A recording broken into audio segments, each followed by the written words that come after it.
गर्मी में ऊंचे पहाड़ पर बहू का ससुराल, खेती और नदी। पहाड़ों पर बने पुराने लकड़ी के घर में सुबह से हलचल मची हुई है। आंगन में कपड़े सूख रहे हैं, बर्तन साफ हो रहे हैं और चूल्हे पर खाना बन रहा है। कल घर के सबसे छोटे बेटे मोहन की बारात जानी है, इसलिए पूरा परिवार तैयारियों में लगा हुआ है। अरे बहू, जल्दी जल्दी काम खत्म करो, कल सुबह हमें बारात लेकर नीचे गांव भी उतरना है। हाँ माँ जी, बस ये सब्जियां काट दो, फिर बाकी काम भी कर लेंगे। काम तो जल्दी करना ही पड़ेगा क्योंकि नीचे उतरने में ही 1 घंटा लग जाता है। ऊपर से माँ जी को लेकर चलो तो बारात से पहले ही हमारी विदाई निकल जाएगी। हाँ हाँ हाँ हाँ, खूब हंस लो, जब मेरी उम्र में आओगी ना तो पता चलेगा। माँ जी, नई बहू आएगी तो क्या वो यहाँ एडजस्ट कर पाएगी? क्यों नहीं कर पाएगी, धीरे धीरे सब सीख जाते हैं। हम लोग भी तो आए थे ना एक दिन। और क्या, हमारा पहाड़ वाला घर इतना भी बुरा नहीं है, ऊपर कम से कम ठंडी हवा तो आती है। अगली सुबह घर में अफरा तफरी मची हुई है। तेज गर्मी के बावजूद सभी जल्दी जल्दी काम कर रहे हैं। कोई रसोई में खाना बना रहा है तो कोई नीचे नदी से पानी भरकर ला रहा है। अरे वो पानी का घड़ा इधर रख दो, खाना भी आधा बाकी है और तुम लोग ऐसे घूम रहे हो जैसे बारात आज नहीं अगले साल जानी हो। आज तो सुबह से पसीने में हालत खराब हो गई है। अरे नीचे वाले खेत में पानी छोड़ दिया था ना, कोई जाकर देख आया क्या?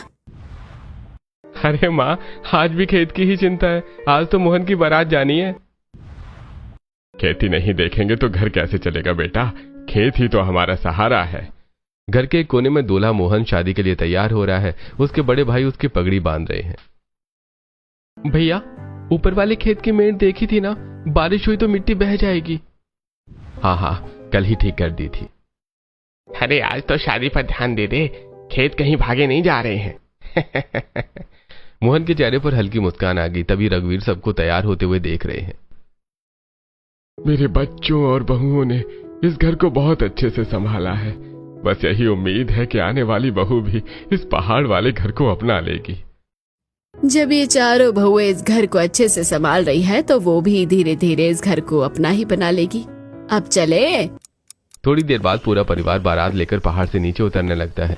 रास्ते में नदी बहती, नदी और आसपास के फैले हरे भरे खेत साफ दिख रहे हैं। देखो तो ऊपर से हमारे खेत कितने अच्छे लग रहे हैं ना। और लोग कहते हैं पहाड़ में रहना मुश्किल है। नीचे गांव के कुछ लोग बारात को देखते हुए आपस में बातें करने लगते हैं।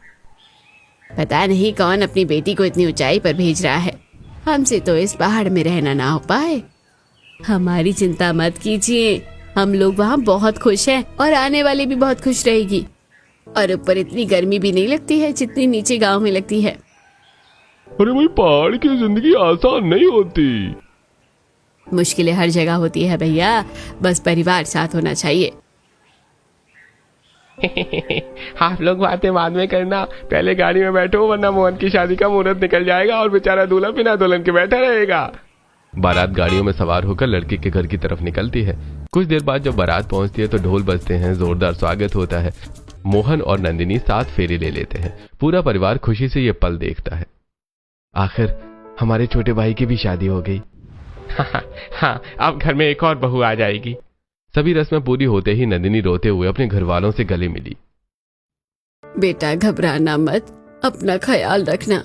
भाई, अपने नए घर को संभालना, वो घर अब तुम्हारा है। नंदिनी आंखों में आंसू लिए बारात के साथ चल पड़ी। शाम तक सब पहाड़ के नीचे पहुंच गए। भारी शादी के कपड़ों में नंदिनी ने ऊपर नजर उठाई तो दूर ऊंचाई पर लकड़ी का घर देखा।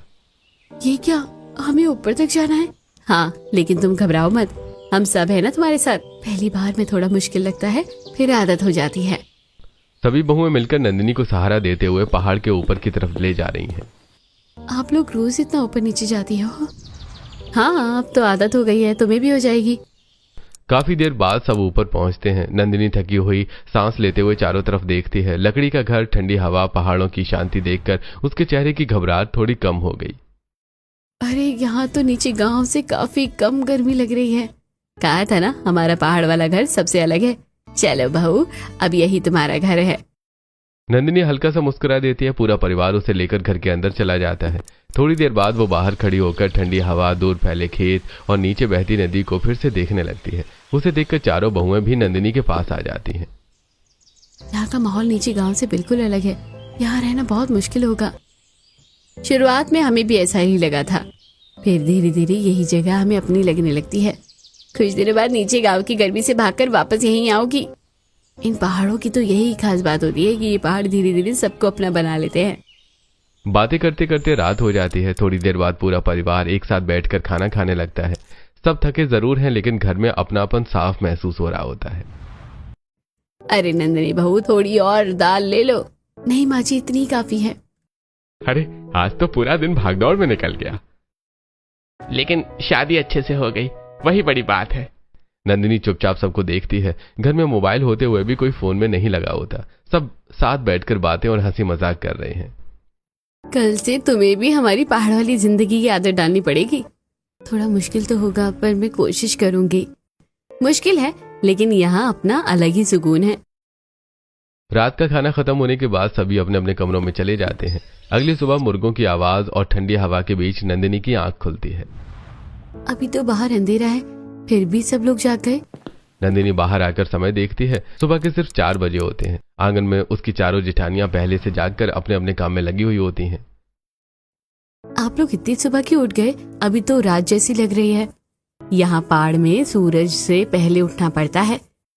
कोई चूल्हा जला रहा होता है, कोई सब्जियां काट रहा होता है और कोई नीचे नदी से पानी लाने की तैयारी कर रहा होता है। लेकिन इतनी सुबह क्यों? क्योंकि यहाँ आधा दिन तो काम शुरू करने में ही निकल जाता है। और देर से उठो ना, फिर पानी भी खुद भरो, खेत भी खुद संभालो और माँ जी की डांट भी खाओ। इसलिए हम लोग समझदार बन गए हैं। मतलब यहाँ आराम नाम की कोई चीज नहीं है। आराम है, लेकिन मेहनत बहुत है। मजा भी उतना ही है यहाँ। थोड़ी देर बाद पूरा घर अपने अपने कामों में लग जाता है। रसोई में चूल्हा जल रहा होता है। आज नंदिनी की पहली रसोई है, इसलिए बाकी बहुएं भी उसके साथ रसोई में खड़ी रहती हैं। आराम से बनाना बहू, जल्दी की कोई जरूरत नहीं है। जी माँ जी, वैसे भी मेरी चारों जेठानियां पहले ही किचन में खड़ी हैं मेरा साथ देने के लिए। नंदिनी चूल्हे पर खाना बनाती है। बाकी बहुएं उसकी मदद करती रहती हैं। कुछ देर बाद पूरा परिवार एक साथ बैठकर खाना खाता है। बहू ने तो बहुत अच्छा खाना बनाया है। हाँ, और खीर तो सच में बहुत अच्छी बनी है। मैंने तो बस कोशिश की थी। कोशिश अच्छी हो तो काम अपने आप अच्छा हो जाता है। पूरा परिवार साथ बैठकर आराम से खाना खा रहा होता है। थोड़ी देर बाद खाना खत्म होते ही मीना अचानक उठ जाती है। चलो जल्दी, अब पानी लेने भी जाना है। हमने तो सारे बर्तन भी निकाल दिए हैं। मैं भी चलूं? देखना है कैसे पानी लाते हो आप लोग। हाँ हाँ, अगर सीखना चाहती हो तो जाओ जरूर। पांचों बहुएं खाली मटके लेकर पहाड़ से नीचे उतरने लगती हैं। बाकी चारों को रास्ते की आदत होती है, लेकिन नंदिनी धीरे धीरे संभल कर चलती है। यहाँ रहने का सबसे बड़ा फायदा पता है क्या है? यही कि पहाड़ों पर गर्मी कम लगती है। या कोई और? यहाँ जिम जाने की जरूरत नहीं पड़ती। रोज इतना ऊपर नीचे करो, अपने आप फिट रहोगे। और मोटे रहने का तो सवाल ही नहीं। मेहनत भी बहुत करनी पड़ती है। पानी के लिए रोज नीचे उतरना आसान थोड़ा होता है। सच में काफी मेहनत है यहाँ। सभी बहुएं नदी पर पहुंचकर मटकों में पानी भरती हैं। थोड़ी देर बाद सब सिर पर मटके रखकर वापस पहाड़ चढ़ने लगती हैं। नंदिनी भी उन्हें देखकर मटका उठाने की कोशिश करती है। संभल कर, धीरे धीरे आदत हो जाएगी। काफी मेहनत के बाद सभी घर पहुंच जाती हैं। बाहर रघुवीर जी पहले से दरवाजे पर खड़े होते हैं। अरे बहू, तुम तो अभी कल ही आई हो और काम में भी लग गई। सब लोग काम कर रहे थे तो मैंने सोचा मैं भी कर लूं। ये तो अच्छी बात है बेटा। तो फिर चलो, तुम लोगों को खेत भी दिखा देता हूँ। रघुवीर जी अपने पांचों बहुओं को लेकर पहाड़ों के बीच बने खेतों की तरफ जाते हैं। सीढ़ी नुमा खेत एक के ऊपर एक बने हुए हैं। कहीं राजमा लगा है, कहीं टमाटर, कहीं दूसरी सब्जियां। इतने सारे खेत हमारे हैं? हाँ बेटा, यही हमारी जिंदगी है। इन खेतों से सिर्फ कमाई नहीं जुड़ी, हमारी यादें भी जुड़ी हैं। और यही खेत हमारा घर चलाते हैं।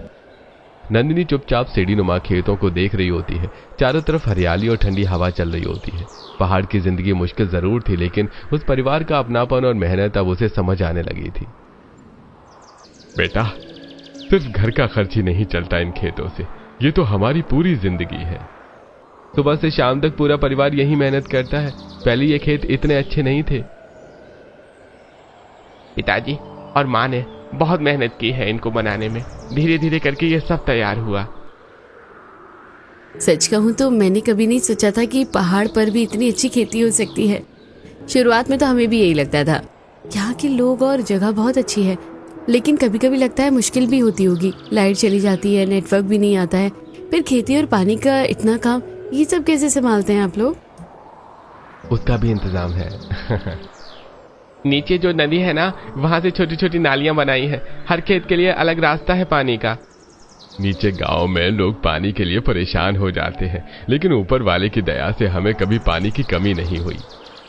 और यहाँ की हवा भी अच्छी है। नीचे जितनी गर्मी पड़ती है ना, उतना यहाँ महसूस नहीं होती। चलो अब बातें बहुत हो गई, थोड़ा बहुत काम कर लेते हैं। नई बहू की भी असली पहाड़ी जिंदगी दिखा देते हैं। मैं भी काम करूंगी। धीरे धीरे करना, अभी तुम्हें आदत नहीं है। हाँ, मैं ध्यान रखूंगी। सभी लोग अपने अपने कामों में लग जाते हैं। कोई घास निकाल रहा होता है, कोई मिट्टी ठीक कर रहा होता है। नंदिनी भी बाकी बहुओं को देखकर धीरे धीरे काम सीखने लगती है। देखना कुछ दिनों बाद तुम भी हम लोगों की तरह तेज काम करने लगोगी। अभी तो मुझे बहुत दिक्कत हो रही है। शुरुआत में सबको ऐसे ही लगता है। दोपहर होते होते धूप तेज हो जाती है, लेकिन कोई काम रोक नहीं रहा होता। तभी एक गांव की औरत वहां आती है और बोलती है, अरे भाई जी, नीचे वाली नाली में फिर मिट्टी भर गई है। अगर आज साफ नहीं हुई ना तो ऊपर वाला खेत सूख जाएगा। सुबह तक तो ठीक थी। इतनी मेहनत से फसल तैयार हुई है, अगर पानी रुक गया तो दिक्कत हो जाएगी। फिर जल्दी साफ क्यों नहीं करते? खेत सूख गया तो सारी मेहनत खराब हो जाएगी। अकेले थोड़ा मुश्किल होता है। चलो सभी मिलकर साफ करते हैं।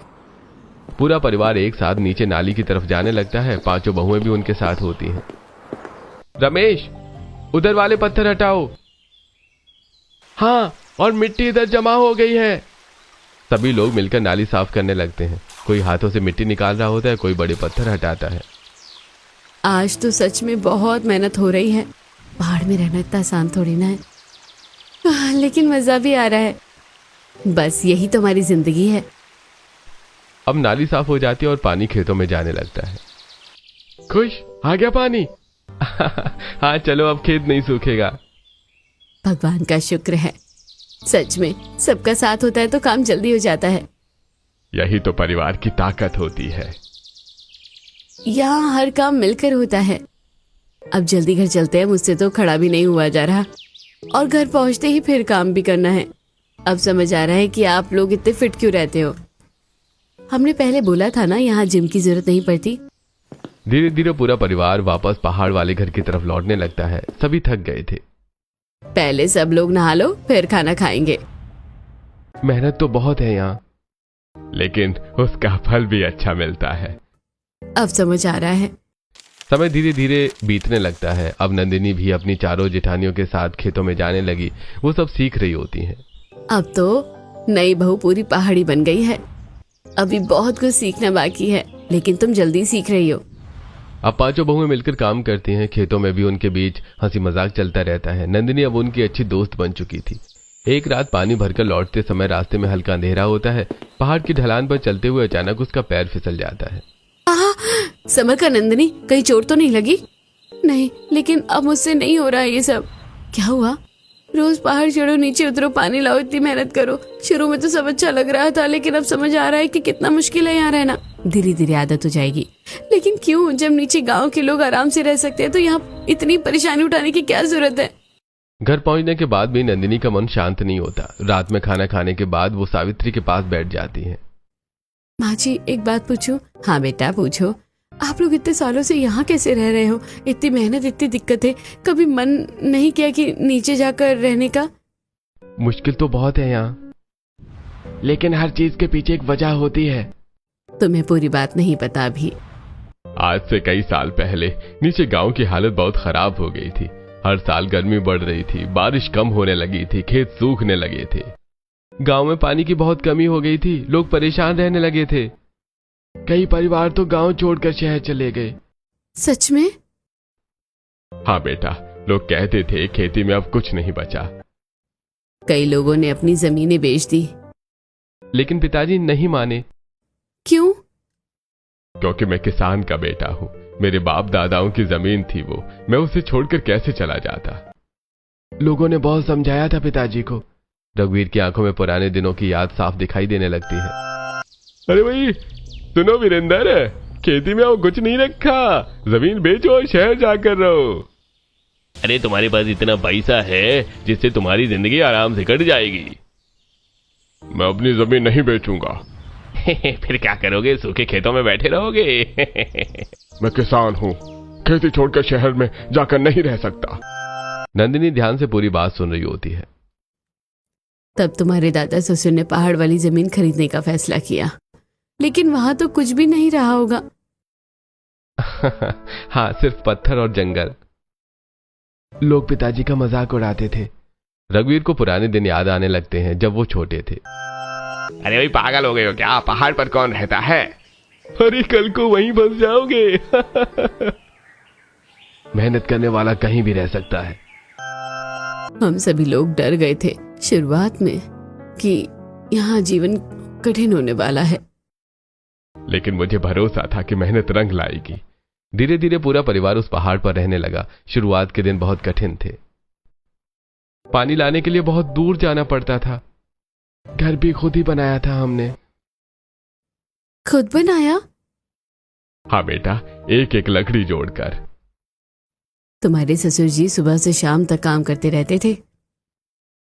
पहले यहां खेत भी नहीं थे। पत्थर हटाए गए, मिट्टी जमाई गई, तब जाकर ये खेत बने। इतनी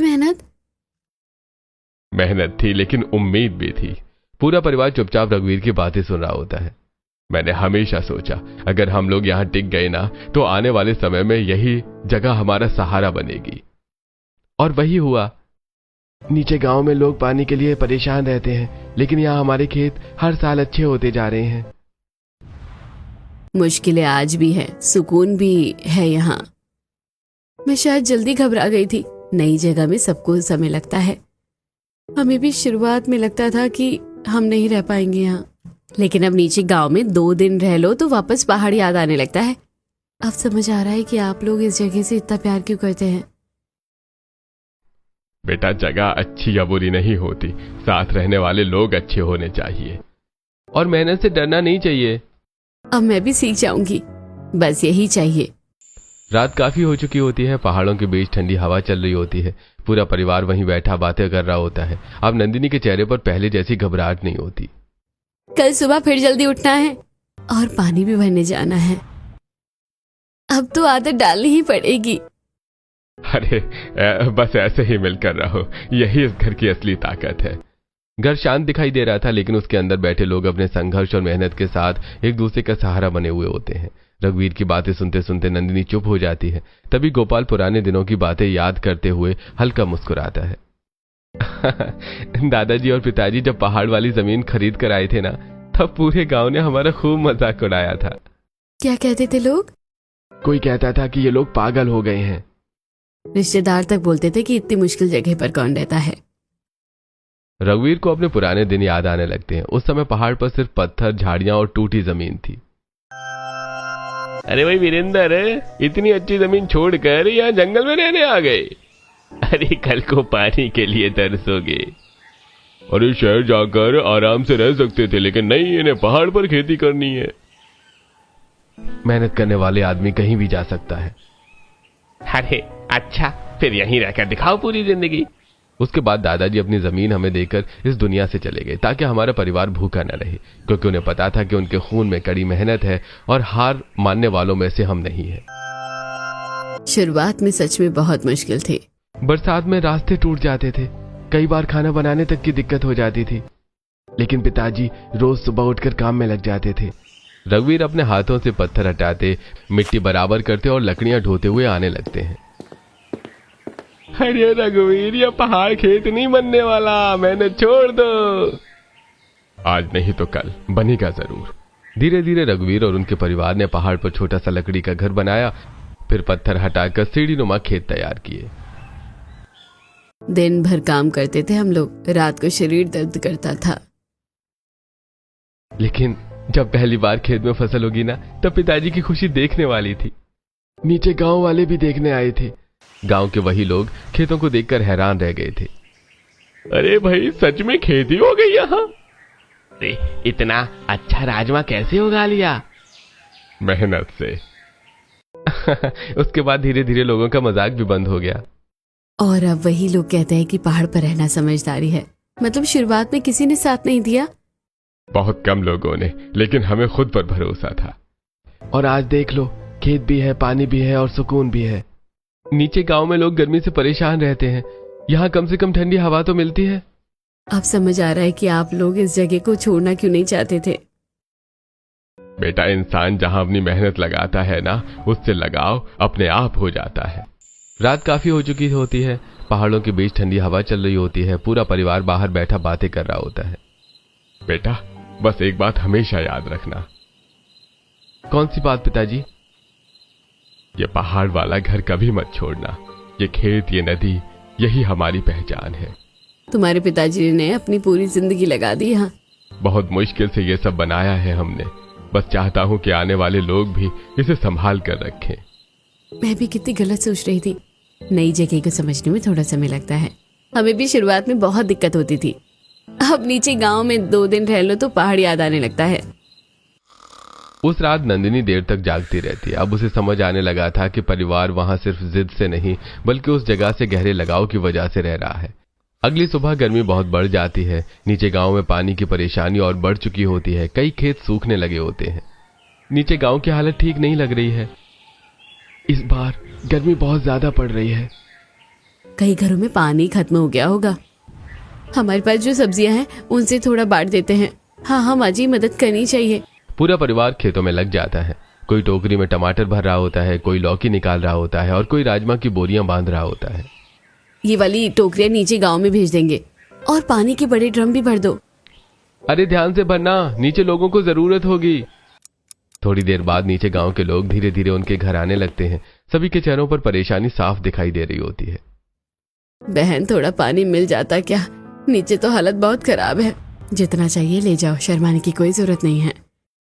अरे भाई, 2 दिन से पानी की बहुत दिक्कत चल रही है बेटा। खेत भी सूखने लगे हैं। आप चिंता मत करो काका। सच कहे तो पहले हम लोग समझते थे कि तुम लोग बेवजह पहाड़ में परेशान हो रहे हो। तब मैं सब दिखा देता है बहन। नीचे गांव में तो लोग पानी के लिए झगड़ रहे हैं, इसलिए हमने हमेशा पानी बचाकर इस्तेमाल किया। भगवान भला करे तुम लोगों का, वरना इस गर्मी में हम क्या करते हैं। और देखो तुम लोगों की सब्जियां कितनी अच्छी हुई है। मेहनत भी तो बहुत लगती है इसमें। अरे लेकिन मेहनत रंग भी लाई है। सच बताऊं रघुवीर भैया, उस समय हमें लगा था आप लोग गलती कर रहे हो। शुरुआत में सबको ऐसा ही लगा था। और आज देखो नीचे गांव वाले पानी के लिए परेशान हैं और तुम लोग हम सबकी मदद कर रहे हो। इंसान को समय के हिसाब से बदलना पड़ता है। गांव वाले पानी और सब्जियां लेकर वापस लौटने लगते हैं। जाते जाते सभी परिवार का शुक्रिया करते हैं। अब समझ आ रहा है ये लोग सिर्फ अपने लिए नहीं जीते। पहाड़ में रहना है तो सबको साथ लेकर चलना पड़ता है बेटा। धीरे धीरे नंदिनी का लगाव भी उस घर से बढ़ने लगता है। अब वो खेतों के काम पूरे मन से करने लगी होती हैं। कुछ दिनों बाद दोपहर का समय होता है। पूरा परिवार खेतों में काम कर रहा होता है। तभी नीचे गांव से एक गाड़ी आती दिखाई देती है। ये कौन आया है? गाड़ी से 2 आदमी उतरते हैं। उनमें से एक आदमी आसपास की जगह को ध्यान से देखने लगता है। नमस्ते। नमस्ते जी। आपकी जगह बहुत सुंदर है। नीचे से पूरा पहाड़ और नदी दिखाई देती है। हाँ जी। दरअसल हम लोग यहाँ एक रिजॉर्ट बनाना चाहते हैं। अगर आप लोग ये जमीन बेच दें तो अच्छा पैसा मिल जाएगा। इतना सुनते ही पूरा परिवार एक दूसरे की तरफ देखने लगता है। जमीन बेच दे? नहीं साहब, ये जमीन हमारे लिए सिर्फ जमीन नहीं है, इसमें हमारी जिंदगी की मेहनत लगी है। अरे लेकिन आप लोगों को बहुत फायदा होगा। और हमारे खेतों का क्या होगा? देखिए यहाँ टूरिस्ट आएंगे, आपकी जगह मशहूर हो जाएगी। बेटा, पैसा सब कुछ नहीं होता। सोच लीजिए, मैं दोबारा आऊंगा। विक्रम वहां से चला जाता है, लेकिन पूरा परिवार चिंता में पड़ जाता है। पता नहीं अब क्या होगा। कहीं जबरदस्ती कब्जा करने की कोशिश ना करें। इतनी मेहनत से बनाया है सब, अगर खेतों को नुकसान हुआ तो सब खत्म हो जाएगा। उस रात पूरा परिवार खेतों के पास ही बैठा रहता है। सबके मन में डर होता है कि कहीं कोई नुकसान न पहुंचा दे। हमें कुछ समझ नहीं आ रहा। कब तक ऐसे डरते रहेंगे? मैं बात करूंगी उनसे। तुम? हाँ, हर बात लड़ाई से नहीं होती, पहले समझने की कोशिश करनी चाहिए। अगली सुबह भी घर का माहौल थोड़ा शांत रहता है। सब लोग अपने अपने काम में लगे होते हैं, लेकिन सभी के मन में कल वाली बात चल रही होती है। अगर वो लोग दोबारा आए तो मुझे तो डर लग रहा है कि कहीं खेतों को नुकसान ना पहुंचा दे। इतने सालों की मेहनत है ये सब। हर बात लड़ाई से हल नहीं होती। क्या सोच रही हो बेटा? मैं उनसे ठीक से बात करना चाहती हूँ। बात करना चाहती हो? हाँ, मुझे नहीं लगता कि वो लोग बुरे हैं, बस उन्हें हमारी मेहनत समझ नहीं आई। थोड़ी देर बाद वही गाड़ी फिर से पहाड़ के नीचे आकर रुकती है। विक्रम ऊपर की तरफ आने लगता है। लो, फिर आ गए। नमस्ते। नमस्ते। उम्मीद है आपने मेरी बात पर सोचा होगा। सोचा है, लेकिन पहले आपको कुछ दिखाना चाहती हूँ। नंदिनी उन्हें खेतों की तरफ लेकर जाती है। बाकी घर वाले भी पीछे पीछे चले जाते हैं। ये खेत आपको आज अच्छे लग रहे हैं ना? बहुत अच्छे। लेकिन पहले यहाँ से पत्थर थे, खेती तो दूर, ठीक से चलना भी मुश्किल था। पिताजी और दादाजी ने सालों मेहनत की है यहाँ। सुबह से रात तक पत्थर हटाए हैं हमने। पानी लाने के लिए नदी से रास्ते बनाए गए, छोटे छोटे मेढ़ बनाए गए ताकि हर खेत तक पानी पहुंच सके। देखने में ही जगह जितनी सुंदर लगती है, उसे बनाने में उससे कई ज्यादा मेहनत लगी है। इसलिए हम पूरी जमीन नहीं बेच सकते। मैं आपकी बात समझ सकता हूँ, लेकिन आपकी बात भी गलत नहीं है। इतनी सुंदर जगह लोग देखे, ये भी तो अच्छी बात है। फिर अगर पूरा नहीं तो थोड़ा हिस्सा ले लीजिए, बस इतना कि हमारे खेत और घर वैसे ही रहे। परिवार वाले हैरानी से नंदिनी की तरफ देखने लगते हैं। मतलब थोड़ा सा हिस्सा? हाँ, इससे इनकी मेहनत भी सुरक्षित रहेगी और आपका काम भी हो जाएगा। सच कहूं, मैंने इस तरह सोचा ही नहीं था। लेकिन खेतों को कोई नुकसान नहीं होना चाहिए। हाँ हाँ, बिल्कुल नहीं। अगर हमारी खेती और घर वैसे ही रहेंगे तो हमें भी दिक्कत नहीं है। विक्रम वहां से चला जाता है। उसके जाने के बाद पूरा परिवार घर के बाहर बैठकर बातें करने लगता है। बात तो सही कही नंदिनी ने, और इससे गांव वाले भी यहाँ आएंगे। बस शांति बनी रहनी चाहिए। मुझे लगता है ठीक रहेगा।